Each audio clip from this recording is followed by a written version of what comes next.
Welcome to This Explainer. Today, we're taking those dense, kind of dry grammar rules we all dreaded back in school and totally transforming them into a dynamic masterclass on communication. Whether you're drafting a really critical email, writing a story, or trying to structure a watertight argument, the mechanics of language are basically your primary power tools. So by the end of our time together today, you're going to have a finely tuned toolkit to make your writing not just correct, but truly compelling. Here is our roadmap for today. We are going to start by mastering the tense sequence, move right into building perfect paragraphs, and then we'll wrap up with the art of summarizing. So, let's kick things off at the micro level with part 1, mastering the tense sequence.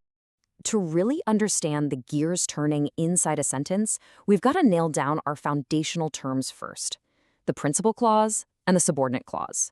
Honestly, understanding which clause is the boss dictates absolutely everything else. The sequence of tenses is this guiding principle that says the subordinate clause, the dependent supporting part of the sentence, has to follow the tense established by the principal clause. The principal clause sets the timeline, and the subordinate clause just has to fall in line. Because if your verbs are fighting each other, your entire message is going to fall apart. Now, there's a pretty stark contrast between our two main rules here. If your principal clause is in the past tense, it is strictly followed by a past tense in the subordinate clause. For example, she knew that he would go. It's literally locked in the past. But if the boss, the principal clause, is in the present or future tense, it completely opens the door. Think about the phrase, Tanya says that she went. Because Tanya is speaking right now, in the present, she has the freedom to talk about something that happened in the past, present, or future. Present and future principal clauses allow for whatever tense makes sense. So the big takeaway so far is that a past tense boss demands past tense followers. But hold on, is grammar really that rigid? I mean, language is a living, breathing thing, right? It's meant to describe reality. So if a past tense principal clause expresses something that is a universal fact today, do we still have to force it into the past tense? Actually, no, it's not entirely rigid. These fascinating exceptions show us that sometimes truth and logic totally override that strict past-to-past rule. If a teacher spoke yesterday, sure, that's in the past. But if she stated a universal truth, well, the truth remains in the present. So we say, our teacher said that the earth revolves around the sun. We don't say revolved because, thankfully, it's still doing it. We also see some really cool exceptions when dealing with adverb clauses denoting place or reason, and most interestingly, when we're using comparisons. This is a brilliant example of that specific exception for comparisons. He respected you is very clearly past tense. Now, the strict rule says the next verb absolutely must be past tense too. But because we introduced the comparison word than, it acts as a grammatical curveball. It actually frees us up to say, then he respects me in the present tense. It perfectly captures a shift in behavior over time, all in a single, elegantly structured sentence. All right, moving on to part 2, let's zoom out to the macro level and talk about building perfect paragraphs. Now that we have our sentences perfectly sequenced, let's step back from those micro-level interactions and look at the blueprints for building whole ideas. A good paragraph is the complete and logical development of a single idea, and it requires 3 essential pillars. The first pillar is unity. Unity is the absolute foundation of our paragraph building block. It demands that every single sentence is logically connected to a central idea, which is usually declared right up front in a topic sentence. Think about it. If you're analyzing the financial benefits of a corporate merger, you definitely don't toss in a sentence about the CEO's golf handicap. Irrelevant material violates unity and dramatically weakens your entire structure. If unity is the foundation that makes sure we only have the right bricks, coherence is the mortar that securely binds those bricks together. Coherence ensures your ideas are arranged in a truly meaningful order. Whether you're organizing things chronologically by when they happened or hierarchically by importance, the reader has to feel a smooth, logical progression from one sentence to the absolute next. And finally, we have variety. If unity and coherence are the structural engineering, variety is the architectural flair.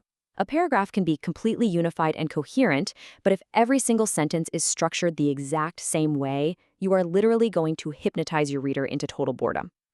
Varying your vocabulary, your imagery, and your sentence length creates an undeniable, engaging rhythm. So, how does this actually build in practice? Well, to achieve that perfect coherence, you need specific tools, much like a carpenter uses nails and screws. You can use transitional words like however, nevertheless, or consequently to explicitly show how thoughts relate to one another. You can use pronouns to link a new sentence right back to the subject of the previous one.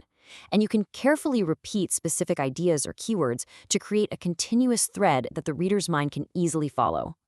The source text gives us this really incredible example of paragraph writing focused on Napoleon Bonaparte. It starts with a super clear topic sentence about his resolute determination, and from there, every subsequent sentence relentlessly focuses on his sheer willpower.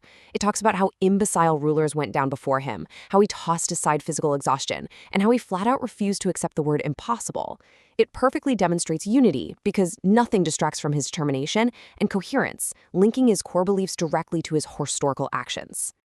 Think about the pillar of variety for a second. When you're trying to describe a vivid, hands-on moment, how could you combine short, punchy sentences with longer descriptive ones to really bring it to life? You might use a long, flowing sentence to describe scattered yellow leaves, colorful plastic fragments, and the meticulous care in a person's weathered hands. And then you follow it up with a stark three-word sentence, like, he worked silently. That contrast in structure is exactly what creates captivating writing. And that brings us to part 3, the art of summarizing at the meta level. Okay, so we've mastered the sentence, we've built the paragraph. Now, this is the crucial skill of taking a massive block of complex text and distilling it down to its absolute pure core essence, without losing the meaning. Treat these 3 pillars as your mandatory, actionable checklist every single time you need to write a summary. First, significance. You must ruthlessly cut minor details and only include the major points. Second, relevance. If you're asked to summarize the climatic conditions from a passage, you only pull points related to the climate, ignoring literally everything else.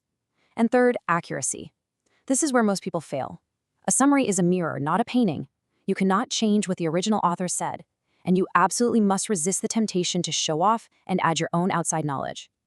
When you actually apply these rules, the transformation is incredible. Imagine an original text that just goes on and on about coastal regions, complete with some personal anecdote about sweating lazily for 6 months. All of that completely violates our rules of significance and relevance for a basic summary. But by applying our toolkit, we can cut right through the noise and distill that rambling paragraph down to one beautifully unified, coherent, and highly accurate sentence. We have covered immense ground today in our explainer. We moved from the strict tense rules that govern our subordinate clauses all the way to the architectural variety that makes paragraphs sing, and finally, the ruthless precision of accurate summarizing. Now that you are armed with this master communicator's toolkit, the real question is, how are you going to apply it? Which of these tools will you reach for to instantly elevate the very next thing you write? Keep these principles in mind and just watch your communication transform. Thanks so much for joining me on this deep dive.